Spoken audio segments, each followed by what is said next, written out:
नमस्कार, मैं हूं अंकुर और आप देख रहे हैं सत्यहिंदी.com। आइए एक नजर डाल लेते हैं अब तक की सुर्खियों पर। भारतीय छात्र हरजोत सिंह को कीव में एक नहीं दो गोलियां मारी गईं। उनके कंधे में गोली लगी और भागने के चक्कर में उनके एक पैर में फ्रैक्चर हो गया। हरजोत पर उस वक्त फायरिंग हुई जब वो कीव से भागकर बॉर्डर की ओर बढ़ना चाहते थे। घायल हरजोत को उसके बाद अस्पताल में भर्ती कराया गया है। हरजोत ने कीव से भारतीय मीडिया को बताया, डॉक्टरों ने मेरे सीने से एक गोली निकाल दी है, मेरा पैर टूट गया है। हरजोत ने कहा कि वो एक कैब में थे जब चारों तरफ से गोलियों की बारिश होने लगी। उन्हें नहीं पता कि बाकी साथी कहाँ गए या उनके साथ क्या हुआ। दिल्ली के पास छतरपुर के रहने वाले हरजोत सिंह ने कहा, मुझे नहीं पता कि वे लोग जीवित भी हैं या नहीं, या वे लौट गए हैं। इससे पहले आज सुबह केंद्रीय मंत्री जनरल वीके सिंह ने कहा कि यूक्रेन में फंसे भारतीयों को निकालने के लिए सरकार ये सुनिश्चित करने का प्रयास कर रही है कि जितना संभव हो उतना कम नुकसान हो और अधिकतम छात्र यूक्रेन से बाहर आ सकें।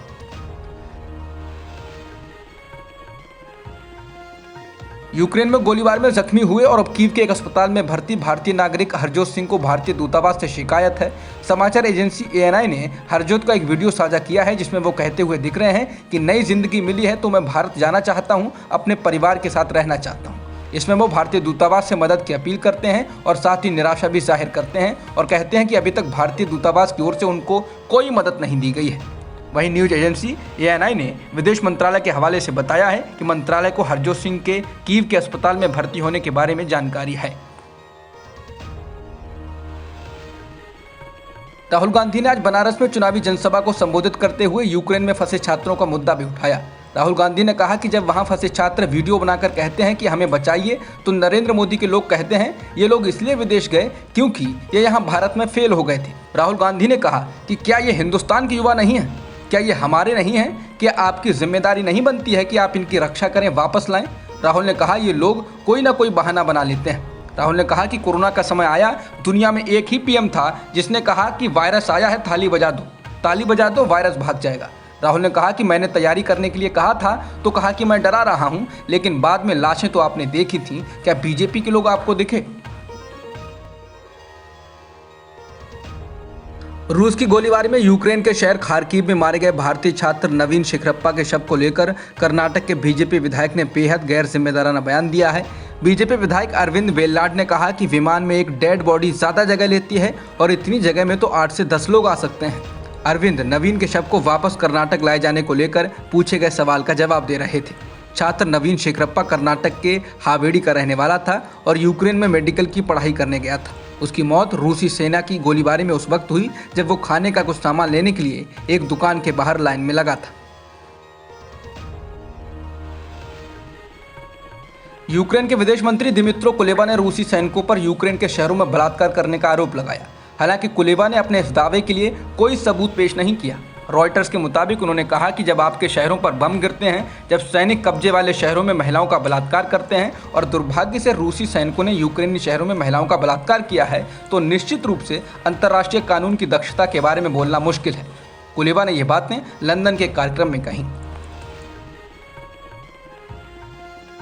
रूस और यूक्रेन के बीच हुई वार्ता को लेकर अब रूस ने कहा कि दोनों पक्षों के बीच जो भी बातचीत हुई है उसके आगे क्या होगा ये यूक्रेन की प्रतिक्रिया पर निर्भर करेगा। रूस के प्रवक्ता दिमित्री पेस्कोव ने एक कॉन्फ्रेंस कॉल पर संवाददाताओं से कहा कि वार्ता में यूक्रेन के साथ किसी भी दस्तावेज पर सहमति नहीं बनी है, लेकिन मॉस्को ने यूक्रेनी पक्ष को बताया था कि उसने युद्ध का समाधान किस रूप में देखा है। पेस्कोव ने कहा, ये बातचीत हमारे लिए यूक्रेनी पक्ष को इस समस्या के समाधान के हमारे दृष्टिकोण को बताने का एक अच्छा अवसर था और अब आगे क्या होगा ये सब कुछ यूक्रेनी पक्ष की प्रतिक्रिया पर निर्भर होगा। रूस के राष्ट्रपति व्लादिमीर पुतिन ने शुक्रवार को पड़ोसी देशों से यूक्रेन संकट पर तनाव नहीं बढ़ाने का आग्रह किया। पुतिन ने कहा कि हमारा पड़ोसियों के प्रति कोई बुरा इरादा नहीं है और मैं उन्हें सलाह भी दूंगा कि वे तनाव को ना बढ़ाएं और कोई प्रतिबंध ना लगाएं। हम अपने सभी दायित्वों को पूरा करते हैं और उन्हें पूरा करना जारी रखेंगे। रूसी राष्ट्रपति ने यह भी कहा कि हमें यहाँ अपने संबंधों को और ख़राब करने की कोई ज़रूरत नहीं दिख रही। पुतिन ने कहा कि अगर हमारी ओर से कोई एक्शन लिया जाता है तो वो हमेशा गैर दोस्ताना कार्यों के खिलाफ कार्रवाई के जवाब में होता है। यूक्रेन और रूस के युद्ध में न सिर्फ ज़मीनी लड़ाई में यूक्रेनी लोग उसका मुकाबला कर रहे हैं, बल्कि आर्थिक नाकेबंदी ने भी रूस को दुनिया से अलग थलग कर दिया है। उसकी व्यापारिक गतिविधियां ठप हो गई हैं, इंटरनेशनल बैंकों से लेन देन नहीं हो रहा है, उसकी मुद्रा रूबल लगातार गिर रही है। एक हफ्ते की अब तक के युद्ध पर नजर डाला जाए तो यूक्रेनी शहर खेरसोन पर कब्जे के अलावा रूस को क्या हासिल हुआ है। रूसी सैन्य काफिला राजधानी कीव के बाहर लगभग 25 किलोमीटर की दूरी पर रुका हुआ है। रूसी सेना का लक्ष्य कीव है। रूसी काफिला प्रिविस्क के पास 65 किलोमीटर इलाके तक फैला हुआ है। यहाँ से एंटोनोव हवाई अड्डे के पास से यह काफिला शुरुआत में तेजी से दक्षिण की ओर बढ़ रहा था, लेकिन अब ये जहाँ का तहाँ ठहरा हुआ है। पेंटागन के एक प्रेस सचिव जॉन किर्बी ने कहा कि अमेरिकी अधिकारियों का आकलन है कि एक और काफिला उत्तर में काफी हद तक रुका हुआ है। लगता है कि रूसी अपनी धीमी प्रगति के कारणों का फिर से आकलन कर रहे हैं। खोए हुए समय की भरपाई उनके लिए चुनौती बन गई है। उन्हें इस तरह की समस्याओं या यूक्रेनी प्रतिरोध की सीमा का अनुमान नहीं था।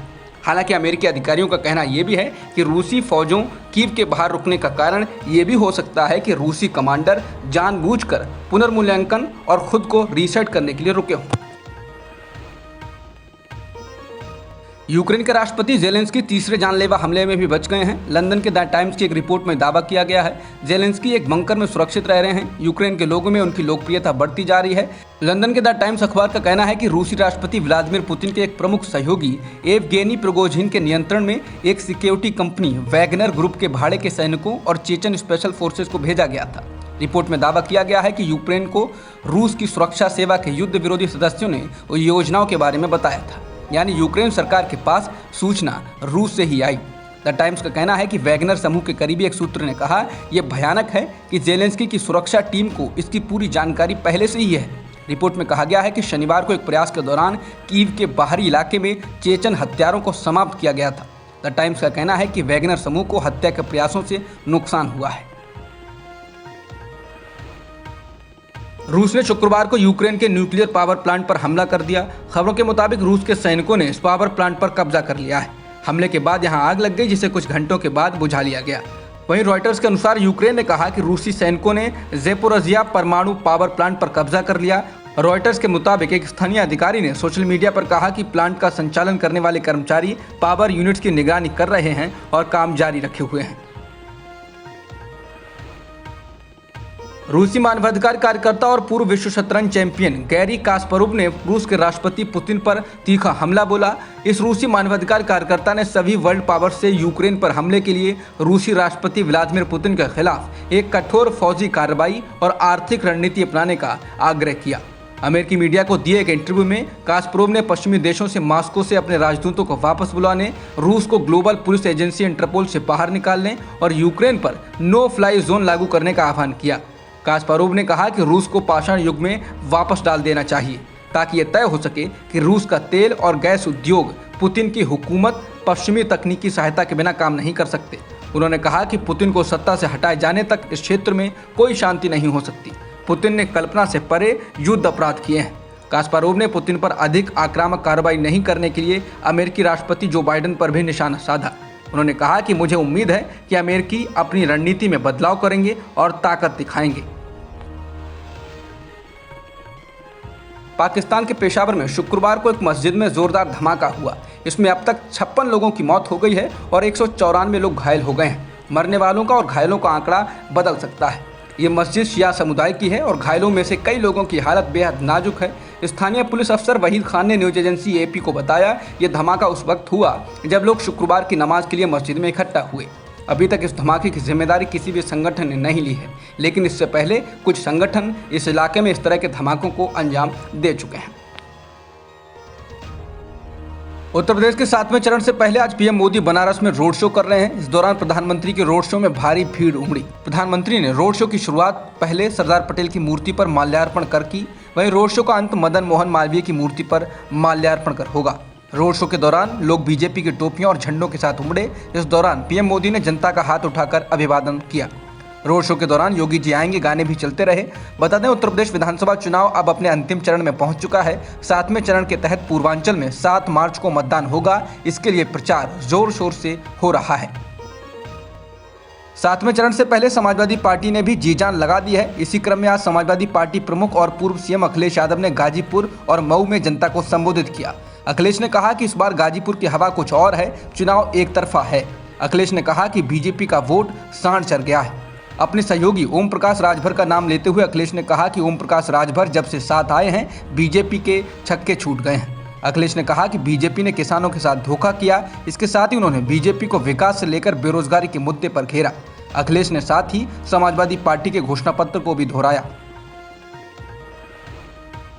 आज कांग्रेस नेता प्रियंका गांधी और राहुल गांधी ने भी बनारस में जनसभाएं की। इस दौरान प्रियंका गांधी ने जनसभा को संबोधित करते हुए कहा कि आप नेताओं को और राजनीतिक दलों को पहचानें, उनकी नीयत और नीतियों को पहचानिए और ये देखिए कि उन्होंने आपके लिए क्या किया, किस आधार पर आप वोट दे रहे हैं। प्रियंका ने कहा कि मेरी शिकायत है कि आप लोग 5 सालों में उनको जवाबदेह नहीं बनाते हैं। उनके मन में यह आ चुका है कि धर्म और जाति के आधार पर वोट मिल जाएगा तो काम की क्या ज़रूरत है।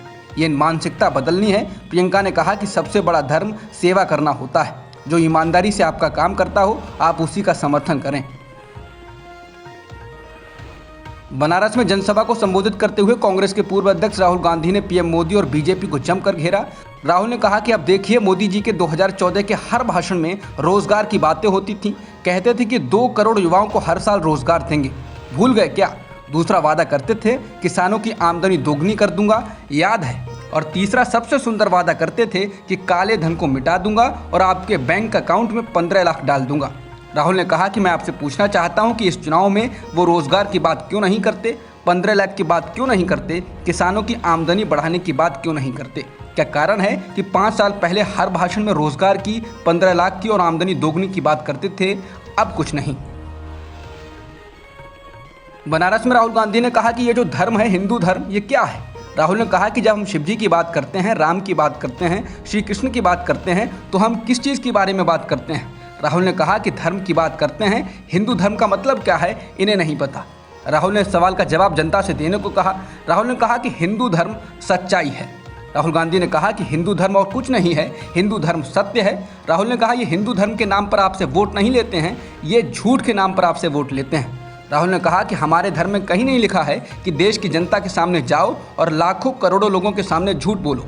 राहुल ने कहा कि मैंने महाभारत रामायण पढ़ी है, लेकिन मैंने ये नहीं सुना कि काशी में जाकर शिव जी की ज़मीन पर आकर झूठ बोलो।